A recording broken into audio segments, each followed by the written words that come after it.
Alrighty, folks, we are going to get started in just a second or two. We had a few technical difficulties this morning that we're just working through. So while I'm waiting for Dustin to get online, I do want to talk about how we are having a summer ecology club this summer. You can participate from anywhere. It'll be a virtual summer ecology club. Tons of really fun things planned, at-home activities. We're going to be doing a book club, watching films. Dustin will be doing nature tours like this just for members of the Summer Ecology Club. Lots of science demonstrations and special guests, like our special guest today. And also there will be some in-person activities for local individuals in the club. I think I hear Dustin. Dustin, are you here? Hey, I'm here. Nice, awesome. Take it away. Awesome. Yeah, thanks for being patient with us. We had some trouble connecting this morning, but I'm glad we're here. Margaret was just plugging our summer ecology club. I'm so excited. This is the first time we're announcing it. You're the first people to hear about this. We'll be emailing out and putting it on Facebook and all that later today. So it would be wonderful to have people from all over the country logging on and enjoying nature all summer with me. These field trips will end and they'll become an exclusive part of just the people that are signed up for that. I want to also introduce you to someone who's behind me. Okay, wave, Mandy. We have a special guest today that's actually, we're going to be handing off the cell phone and the selfie stick here so we can have better internet connection. And Mandy's one of our biologists. She studies gopher tortoises, she studies wetlands, and she does restoration ecology. She kind of does everything that you can do, really. And we came to a really special place. We're always at a special place because we're at Archbold and we're on the Lake Wales Ridge. But we came up to the tippy top of the Lake Wales Ridge, at least for Highlands County. We're about 200 feet in elevation right here. This part of Archbold's property is called Red Hill. It's the highest part of our county, and it's one of the highest spots in all of Florida. If you've ever heard of Bach Tower in the town of Lake Wales, that's 300 feet. And that is 300 feet. There's two spots on the ridge that get that high. That's the highest part in all of the peninsula, Florida. But this is the next highest spot, a little over 200. Do you know what it is? 210, 220, something like that? Something like that. And that's very exciting because what I want you to do is imagine you could go back in time. You're in your time machine going back in time 1 million years ago when the oceans that are around the peninsula of Florida were higher than they are today. And the outline that we know of as Florida today did not exist. It was underwater. But spots like this, 200 feet elevation, this was high and dry and island. And during the last 1 million years, the ocean has been higher than it is now 4 times.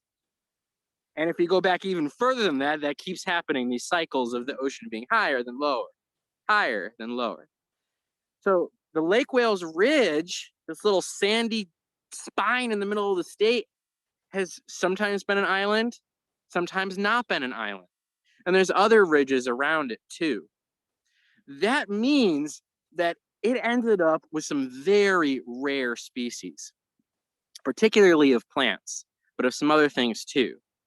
So if you're trying to find like the best place to look for rare plants in Florida, coming to the Lake Wales Ridge is going to do you pretty well. Now, our Archbold is known as the spot to find cool stuff at the ridge because our scientists study it here. We're on the south end. But some of these rare species we don't even have at Archbold. Some of them we don't even have here, and our researchers have to go off-site. So every March, one of these incredibly rare species, the Pygmy Fringe-tree, which is a beautiful flowering shrub, blooms every March. So yesterday, I took my phone and I went up to a site off of Archbold. There's a beautiful scrub trail at the South Florida State College. It's free to go. I highly recommend it. It's a short 10-minute walk. And I went up there and filmed the blooming tree. This is a site that very few people see. And even most of the people who live around here have never heard of this. They have no idea, but you're gonna see how gorgeous this is. Very rare site. So we're gonna pop up the video. This is just about a minute and a half or so, and enjoy.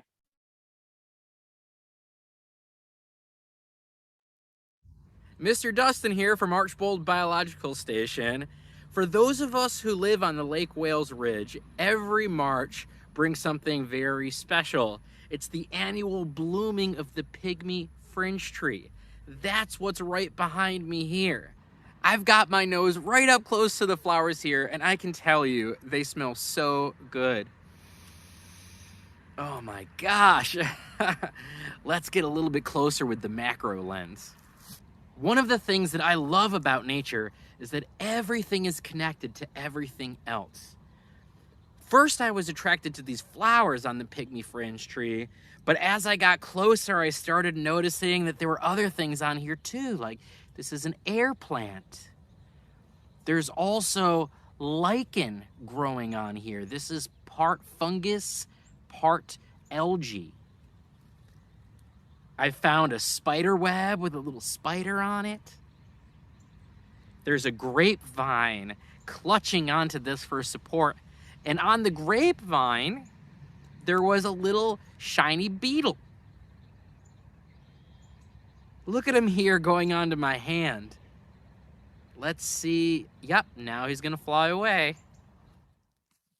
These beautiful shrubs are actually federally endangered species because most of their habitat has been cut down. We actually don't have any at Archbold Biological Station, so I'm off-site at the South Florida State College, where there's a beautiful nature trail. Thanks for playing that video, Margaret. Let me get some better light on it. There I am. Every year I go to that trail and check it out because they have, I don't know, at least a dozen Pygmy Fringe trees that you see right on the trail right there. And they are so beautiful. So that's one of the reasons I like living around here, is that we have these rare plants. I mentioned in the video that that is an endangered species, a federally endangered species. And even though not everything in the scrub is endangered, that's endangered for the same reason that all of this is rare. And that's because most of the scrub, something like 85% or so, has been cut down.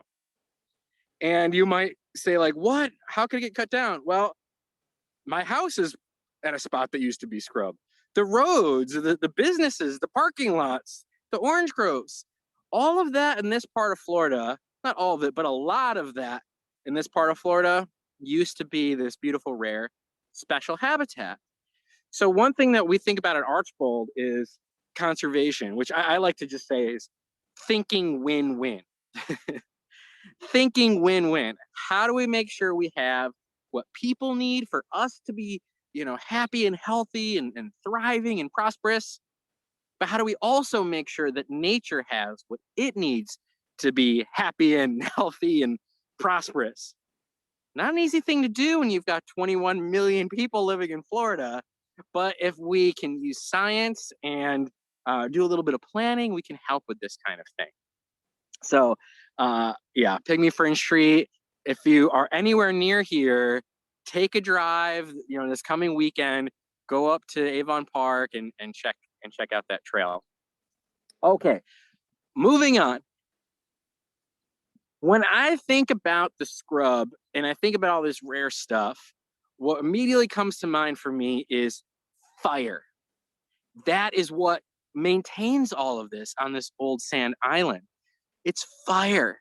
In fact, not just the scrub, but almost all of Florida burns, or at least it used to before we put all of the ditches and roads and stuff in here.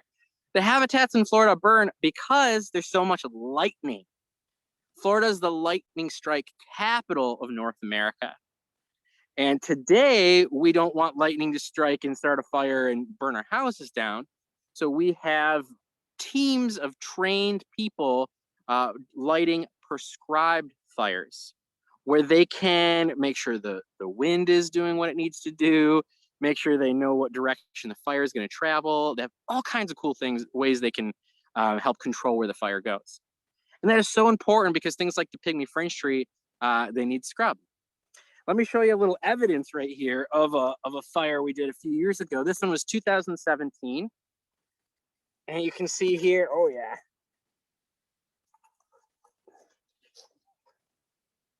See this, all this charred, all this charcoal here?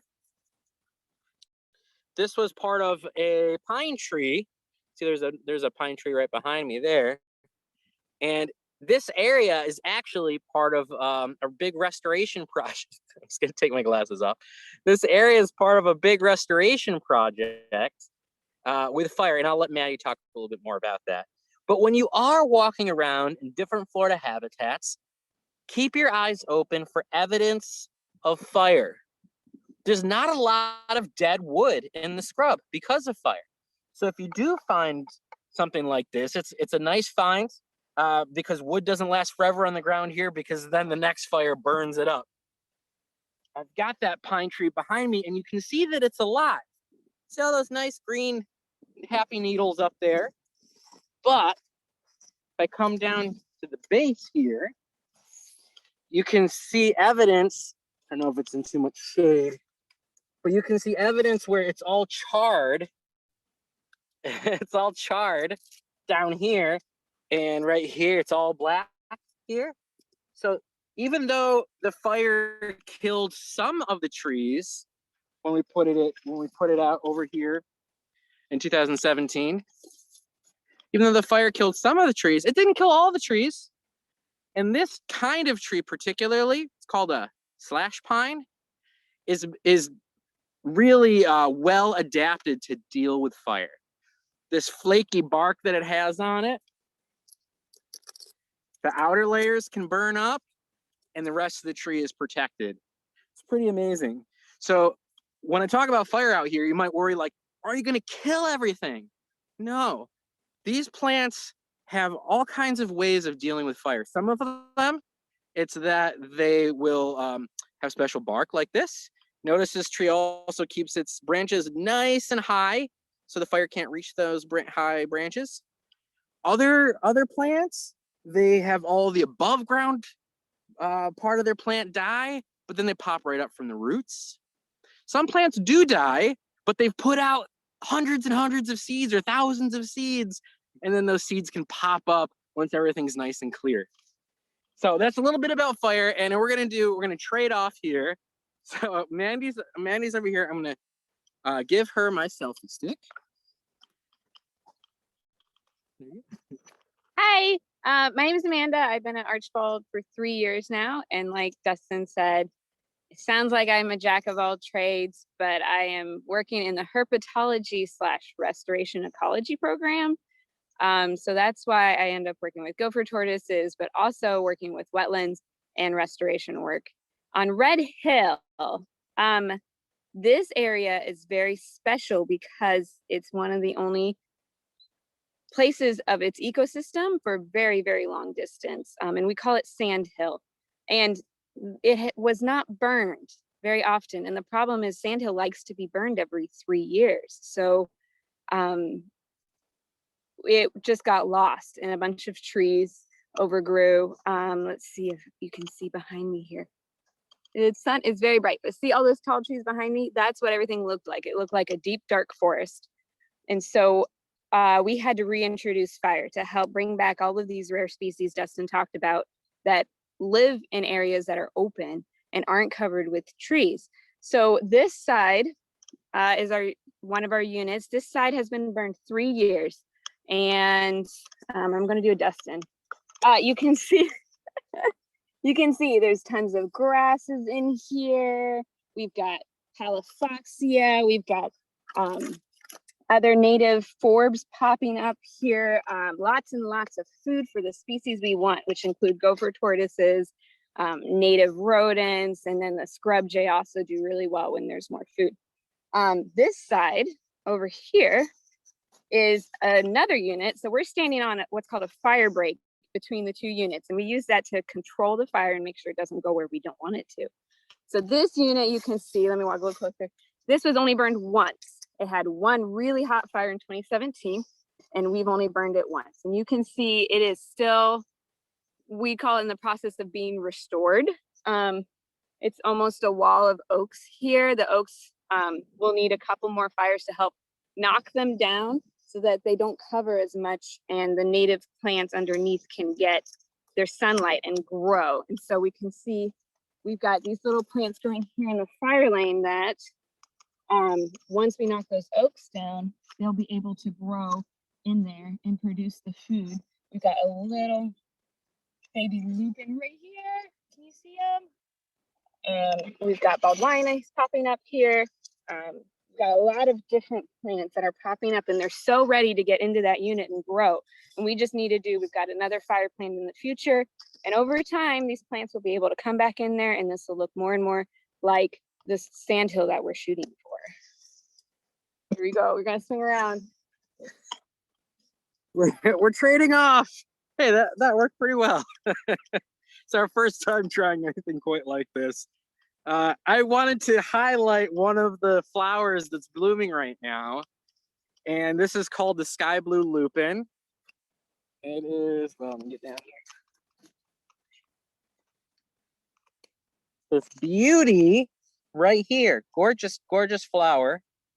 And I love that we've been doing these field trips now for months, and we have gone through, what did the scrub look like in the winter?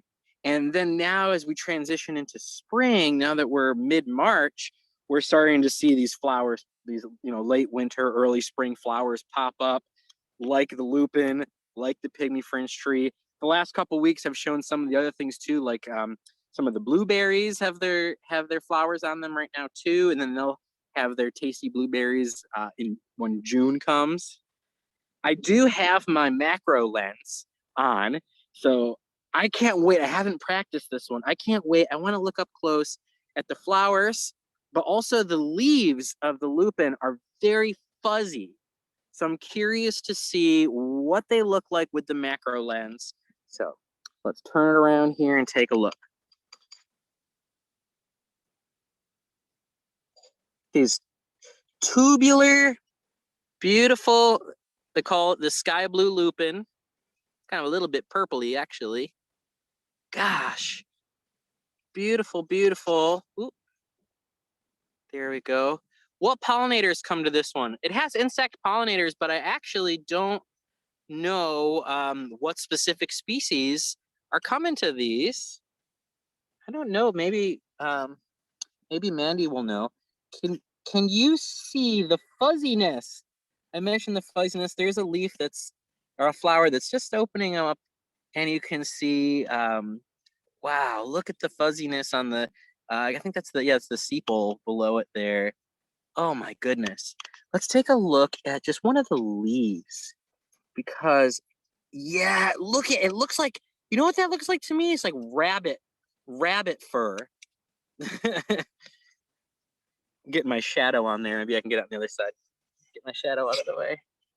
Look at that. It feels so good. I'm gonna tell you, it's like tactile therapy. It feels so nice. And my little thumb right there. And we do have some new buds. Let's take a look at the little bud here before it grows the flower. Oh, look at that. There it is. Oh, look at, we got a little friend here. We've got this. Hi there. This little ant saying hello. And the ant, I'm not sure why the ant is patrolling this one. If it gets some kind of benefit from doing that, I don't know. I'm going to spin this back around again. And there's a couple other things I wanted to talk about with the lupin. Let's get down low so we can get the good view here. This is the gopher tortoise eye view of the lupin. So there's a couple other things I wanted to mention here. This is a legume, like a pea or a bean. Now, when I looked at this for the first time, I didn't realize that. And I've never actually seen the seeds on these, but the seeds do, you know that it was a legume if you looked at it with the seeds. What is important about that? Well, here's the thing that is so cool about legumes. They provide natural fertilizer to the soil. So this is a, ancient thing in North America. Native American nations have been using beans to do this for who knows how, thousands of years probably. Just pretty amazing. So when you have soil like this, there's not much nitrogen in it. Now you could go to the store and buy fertilizer for if you're growing tomatoes or whatever, and you buy fertilizer with nitrogen. But here's the weird thing about Earth. Almost 80% of the air is nitrogen. But plants cannot, at least most plants, they cannot absorb nitrogen from the air. They just can't do it. So this plant has a little friend. It has a bacteria friend. If you dig up legumes and look at the roots, you'll see these little balls on there, like little clumps. And these are actually bacteria clumps. And it's a symbiotic relationship, a relationship that the two of them really are depending on each other. And the bacteria is actually able to take that nitrogen in the air that's trapped in the sand and convert it into usable nitrogen, usable fertilizer. This is natural fertilizer. So other plants in the area will also benefit. So if you're trying to restore an area, this is a good plant to have there because it is enriching the soil, helping the other plants. The way I mentioned that this is an old Native American way of doing things, you might have heard of the three sisters, corns, beans, and squash. The corn would grow up, they'd plant them together, the corn would grow up nice and tall, and then the beans would grow up second and wrap themselves around it. And then the beans were providing nitrogen for the soil. And then the squash, like pumpkins, would grow on the ground, and they have their leaves shading the ground to help keep weeds from popping up. So the three sisters would all work together, and then also they're really good to eat. So, okay, I'm gonna get up and give this back to Mandy and see what else she's got to tell us. There you go. Okay, I'm gonna try my best. A lot of my job involves two hands, so I'm trying to do this. Could you hold it for me? Yeah. Dustin has to tie his hair back. Okay. Stand over there so the light doesn't hit them in the eyes. Perfect. Okay. So I talked a little bit about how we used fire to help lower the vegetation down so that the native understory could grow and provide food for everybody. The problem with fire is that it is a disturbance. So what's a disturbance? A disturbance is where you disturb somebody or something, right? So if a kid's being really loud in your class and talking really loud, that's disturbing you, right? If you're trying to go to sleep and somebody outside your house starts yelling really loud, that's disturbing your sleep, right? It stops you from being able to do what you naturally would have been doing. The disturbance can be, fire is one of them. Something else you can think about is bulldozing a tree down to make room for a building. You can think about a flood. A flood could be a disturbance. A hurricane, definitely a disturbance, right? Anything that disrupts, those are the same word, disrupts what's going on in the everyday life of these plants is considered a disturbance. What is wrong with disturbance? Nothing is wrong with disturbance. Disturbance is so important to natural communities like this. And we want it. It's not something we're trying to stop. We want it. But what happens is when you disturb something, then the ecosystem's a little vulnerable. You can think about it being, they're a little vulnerable to being sick. They could catch a disease a little better.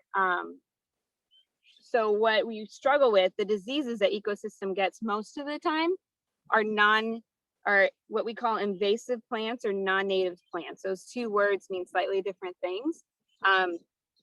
What we're talking about are plants that really like openness, really like churned up soil, are not native to the scrub, so they aren't adapted to deal with the harsh conditions like the lupin is, but they can deal when the conditions are a little less harsh, a little bit more roughed up and not quite scrubby.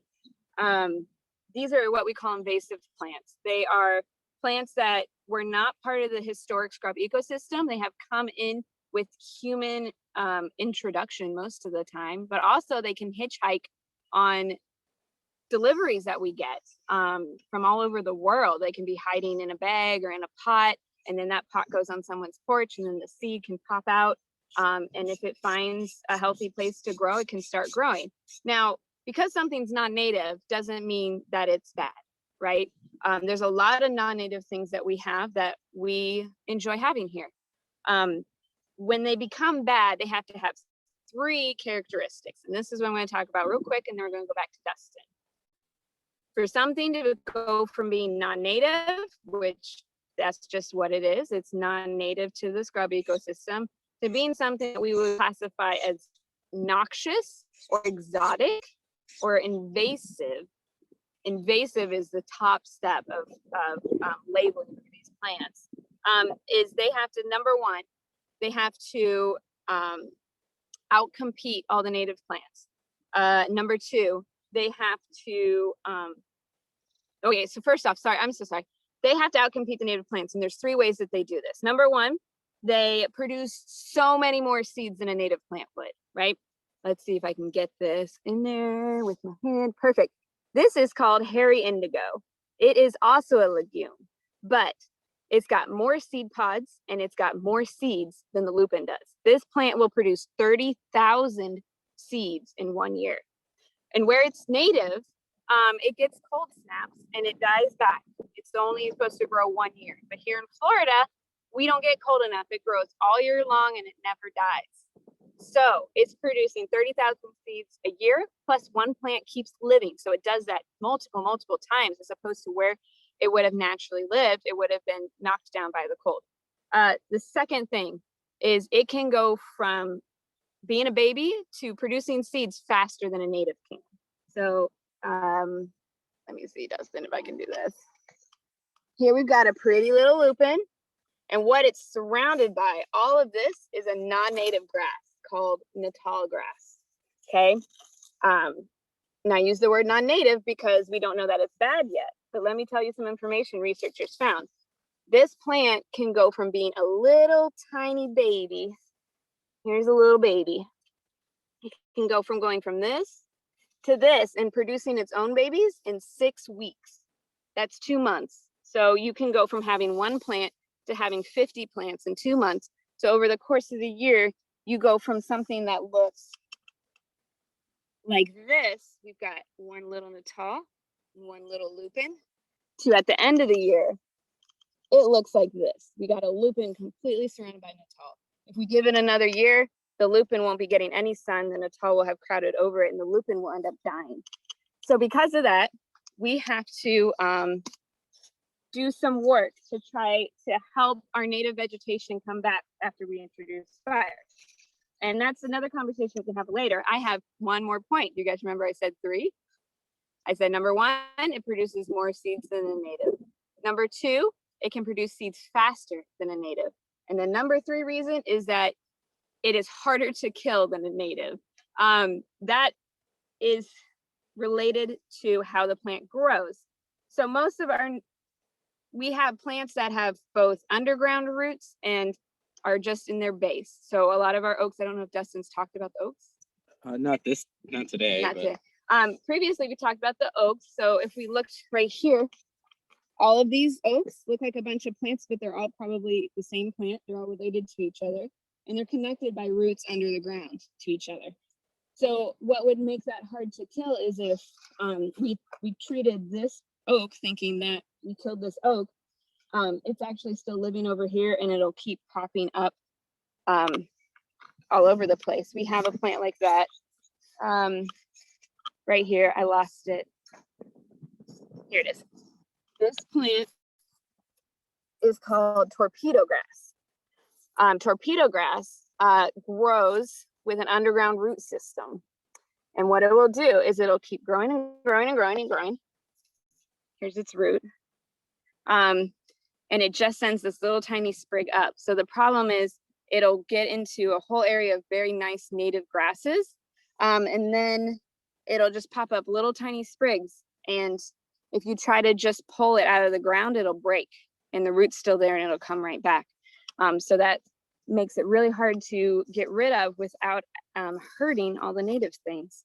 So those are our 3 points. Produces lots and lots of seeds, produces seeds really fast, or it gets in and you cannot remove it without hurting the native vegetation. I saw there was a question and then it flipped out real fast. So I'm gonna let Dustin. We'll get to the questions in a minute. All right, I see it's about, I think it's about 10 o'clock. Yeah, so we'll go to questions in a second. Just to follow up on that, this is a big part of land management is trying to track the species here, as well as the new arrivals, like some of these grasses that she's talking about. And I think of them as new neighbors. And some of them are good neighbors that aren't really causing much problem, and other ones are really outcompeting the plants that have been here for thousands and thousands of years, and those ones are, you know, a bit of a problem. So this in some ways is new to science because we don't know what the long-term effects, if we go out 100 years or 1,000 years from now, will be. It's a little bit like, I imagine a snow globe with the earth in there, and humans have shaken it all up because we fly all around, we have boats that go all around, and we've brought these species that used to be in one part of the world to another part of the world, shaking it all up. We don't know 100 years from now how it's all going to settle out. And of course, that's a little scary for the biologists because we worry that it'll affect the health of our ecosystems and the resilience. But nature is very complex. So there's also sometimes benefits. You might have one of these new neighbors who's a bad neighbor here, but is actually really, really good friends with that rare species over there.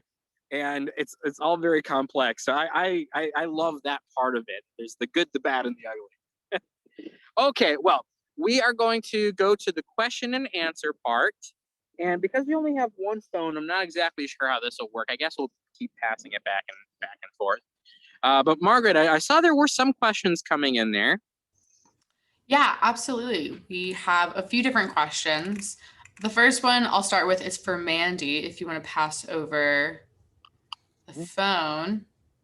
Okay, sorry. Okay.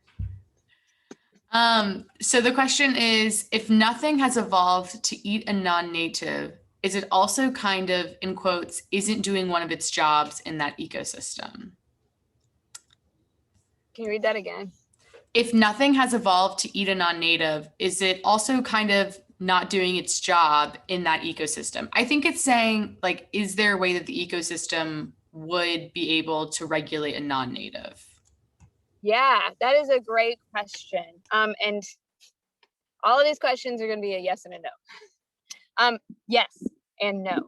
A lot of non-natives come into an ecosystem and they find their balance. Most plants, even people, we have a checks and balance system that help us live healthy lives with our neighbors, like Dustin said. And with plants, a lot of those checks are shade, water, and soil moisture. And also predation, some things eating them.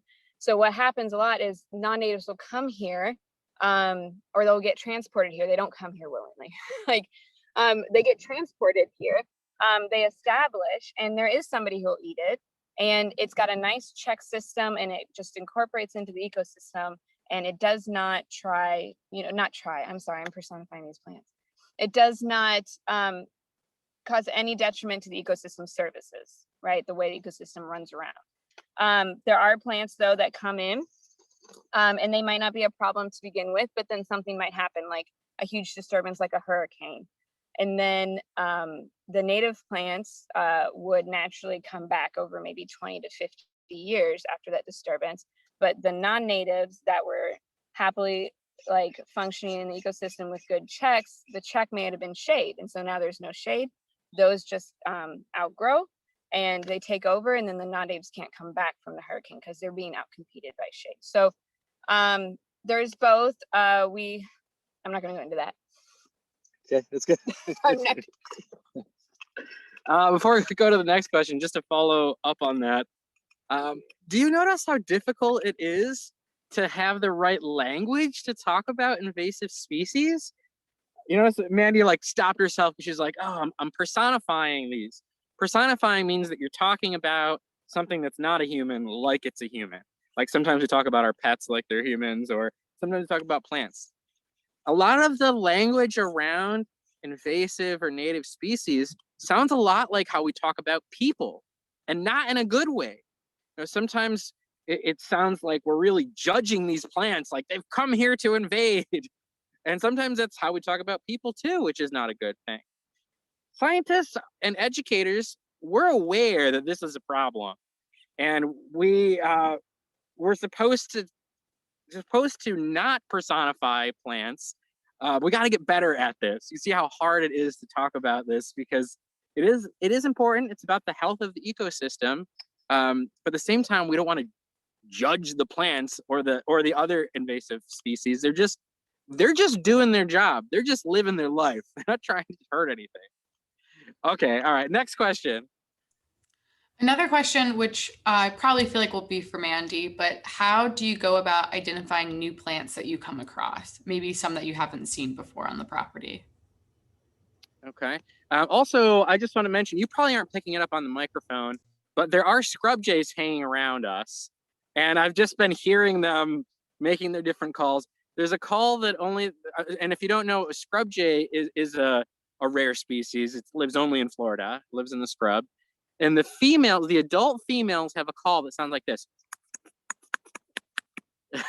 It's called their hick hick call. And I'm just hearing them doing that, which is so wonderful. What that tells me is that this restoration is working. If we had come out here 10 years ago and it was really built up, we might not have heard those scrub jay calls. But we've got a lot of good scrub near here. So once you get your scrub restored, the jays will come back into an area, which is just amazing. Okay, I'm sorry. So there was a question about identifying new species. Mhm. Did you want me to do it, or you? You can do it. Okay.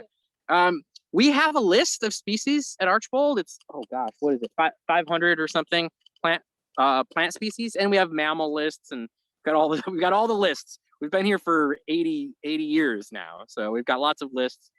And for instance, the other day during a field trip, one of these virtual field trips, I went out to the pond and I could not identify this flower that was there. I was having such a hard time. So I took a picture and I sent it to several of the researchers at Archbold. And then one of them got back and said, oh no, I think this is this invasive species that's coming in. And we're like, oh goodness. So we started asking the other researchers, and it looked like this might have been the first time that species was ever seen at Archbold. It was seen nearby, but no one remembered. And when we looked in the collection, we didn't see any ever collected here. So even now, new neighbors are coming in. And that was one that makes us a little worried, because we don't want it to take over that whole pond.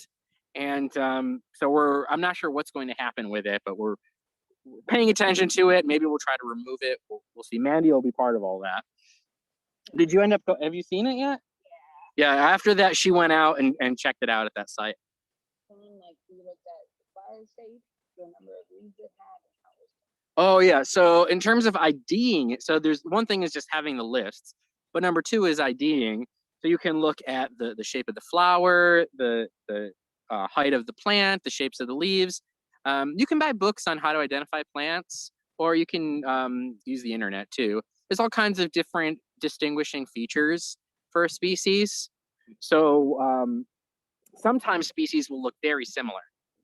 And in that case, actually, that one was rough because it looked kind of like 2 or 3 other species. But then when you look at, okay, the flower looks like it, but the leaf shape is just not quite right, that you can start narrowing it down. Okay, next question.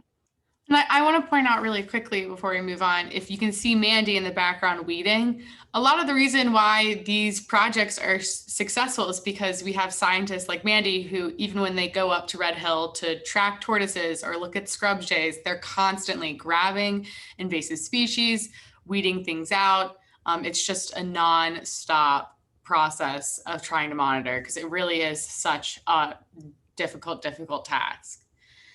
There are And volunteers too. We have volunteers that come out absolutely. here and do this. Oh yeah, absolutely. So we have two quick scrub jay questions. One, do the scrub jays care about some of the invasive species that come in after burns, or are they fine as long as it's this kind of low, sunny, scrubby habitat? They don't care. The scrub jay needs have more to do with the structure and cover of vegetation, and then also making sure they have a food source such as acorns. So most of these invasive species do not affect that. We do have some nasty ones, like if you can think about Brazilian pepper coming in, that's one of the plants you see a lot on the road. That grows really tall and it shades out plants. So if that got into their ecosystem and basically outcompeted the oaks so that there was no more food, and then they grew too tall for the scrub jays to want to use, then they wouldn't live there anymore. But here at Archbold on Red Hill, most of our non-natives are vines or annual plants. We don't have an issue with a lot of the woody species. We keep a good tabs on that and keep those down. You know, one thing that could potentially happen, but it hasn't happened yet with the jays, is you could have an insect that brings disease. We have had that with other species. So what, like our red bays, which is a pretty tree that grows in wet areas, red bay. It's related to the bay leaves that you use to cook with. There is an invasive insect that brings a fungus with it. And then that fungus kills the red bays. And it has killed most of the red bays on Archbold's property. If something like that happened with the oak trees, that would be serious business for the Florida scrub jays, who are totally dependent on the oak trees. But that hasn't happened yet. But those are the types of things that can happen and affect other species. The second jay question we have is, does the jay call mean that there might be a nest nearby? Well, each scrub jay family has about 20-25 acres. And it is nesting season right now. So somewhere that's like the size of a Walmart parking lot. So somewhere in here, there's probably a nest. It doesn't mean that there's one right near me, because they use that whole big 20-25 acres. That's a pretty big area. But what it means is they're probably making those calls and stuff because we're right here. So they might have started at the, I can see them right over there. They might have started at the other end of their territory and heard us making noise and all this, and then came over to check us out and see what it's us. And now they're flying right over. That's the one thing that's tough with the cell phone, is I can't really show you birds, but I'm seeing these rare birds fly right by me. So it was nests. So there could be a nest around here, but it might just be that they're checking us out. They're calling to each other, letting each other know what's going on. They're always communicating with each other. And then a question that goes back to earlier when you were talking about the lupins is, do you know what the name of the bacteria is that converts/fixes the nitrogen? I don't think it's the same species of bacteria for all lupins. And I certainly don't know, or for all legumes. I definitely don't know what it is for this one. So the site that I go to for a lot of this research, and I should say Archbold, as far as I know, has never studied the bacteria connected to the lupin. We have looked at the bacteria connected to the partridge pea, which is another legume that lives here. We had a researcher study that a few years ago. So he would know the name of that species. I will see if I can find that out, because we email everybody that registers and participates on the Zoom. If you're watching on Facebook, you don't end up getting that email. But I always try to find the answers and email everyone who registered. So I'll see if I can find out. And one other thing with that is just to recognize that there are almost untold numbers of species of bacteria out there. So there are so many species of bacteria. We have all kinds of bacteria living inside us. If you think about when you buy yogurt, it says probiotic. We have all kinds of our own ecology. We're a habitat for all kinds of microorganisms in us. So there's lots of different kinds of bacteria out there. And still talking about the lupins, Karen wants to know, is the flower bud sticky at all? Not sticky, because I was just touching it. It feels so good. You got to go out, and right now, go out today, go out this weekend while the lupins are still in bloom, and just touch them. They're so fuzzy. They feel so nice. Yeah, check it out. Though we do have another flower out here called the tar flower. It's not in bloom right now, but that's in the summer. It's in bloom. Beautiful, beautiful flower, very pretty, and it is sticky at the base of the flower. And we had a researcher study that last year, actually, looking at it's like, oh, I forget what she said. It was super powerful in its glue, in its ability to be glue, and can trap insects that are visiting it, that might try to steal the nectar. And she was trying to figure that out. Is it there because it's trying to keep insects from stealing nectar? And I have to say, I don't remember what her result was, but she was looking at it. Lily Fulton, and she actually was on as a guest on here talking about that project before she finished it last year. Back to the nitrogen fixing plants, do you know how they get their symbiotic bacteria to the next generation? If it's through the seed or is it just in the soil? Oh gosh. Oh, what a good question. I have no idea. You know, did you hear that? I think it's in the soil. Mandy says she thinks it's in the soil already. There's, one of the tough parts about restoration is, depending on how that property was used, it can have all these unseen, visually, unseen things happening below ground. So this is a spot here that wasn't really manipulated. It just hadn't had a fire in decades and decades. So the soil health was probably still pretty decent, and had the bacteria, had the fungi underground that helps connect all the plants and makes everything grow well. But other sites can be a lot harder to restore. It's not as simple as just putting fire out there, because they may have had chemicals put into the soil or had other stuff happen there, and now that soil is basically dead. Now the sand itself isn't alive, it's just, bits of quartz or silica, but the soil, you can think of it as alive because it has all that other stuff living in it, microscopic things living in it. So that can be a real issue when you go to restore scrub if the sand is infertile. I know there's a project near here where they were restoring scrub by planting scrub oaks.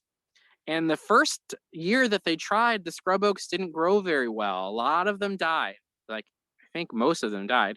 So then they went, oh, you know what? Let's get some sand from next to the adult oak trees over there, where that looks like it's nice and healthy. So they planted them the next time with some of the sand from next to the adult oaks. And don't you know it? They lived. Pretty amazing, because of, they call it mycorrhizal fungi. They're the little fungi that's in the ground that connects to the roots of the different plants. They can provide communication in a sorts between trees. They can provide nutrients to trees. I mean, they are like the unsung heroes of forest health. And then, because we're running pretty low on time, I'll ask just one more question. If you've asked a question and we didn't get a chance to answer it, we will be sending out an email with all of those answers as well. But the last question I'll ask, it could be for you or Mandy, but the plant mentioned that outcompetes the oaks, the pepper bush. Does it get killed by fire? No. It won't burn very well. So if a fire tries to come up to it, it'll just die off. The best way to manage for red pepper, Brazilian red pepper, is to do it manually. So cut it down with a chainsaw, and that'll kill the tree. And then it'll It's one of those where it produces more seeds than a native. So once you cut down the adult tree, all of its babies will sprout the next 5 or 10 years. So you have to keep going back and cutting down those babies. And part of that, the good, the bad, and the ugly with those invasives is Brazilian pepper. Gosh, it goes everywhere. It's very weedy, but the birds love the seeds. So it's causing real problems, but it's also a big food source for some of the animals in the area too. So all these things get very complicated. Alrighty, I think that is all the questions we have time for today. Dustin, Mandy, do you have anything final to say? Thank you all for being here. Hasta pronto, amigos. Hope to see you later. Next Tuesday, we'll be back again doing some more virtual field trips. I forget who's the guest next week. I don't remember, but we'll have somebody with us and look for some more cool stuff, see what else is blooming. Think about signing up for our summer science club, the summer ecology club, $35. If you are on financial hardship, if you get assistance from the government, you can come for free to the camp. It's for 7 to 12-year-olds, and there'll be a whole bunch of different things you can pick from. There's gonna be a book club, there's field trips, get to meet scientists virtually. And for people who are local, we'll actually have a seasonal pond excursion too, where we can go out and get our feet wet in the pond and look for tadpoles and little fish and stuff like that. Thank you very much, Mandy, for being with us today. Do you have any final thoughts? No. Thank you for having me. Have a good day. Alrighty, awesome. Thank you, everyone, and hopefully we will see you next Tuesday at 9:30. And hopefully we see some of y'all sign up for our summer camp. So thanks. See y'all later.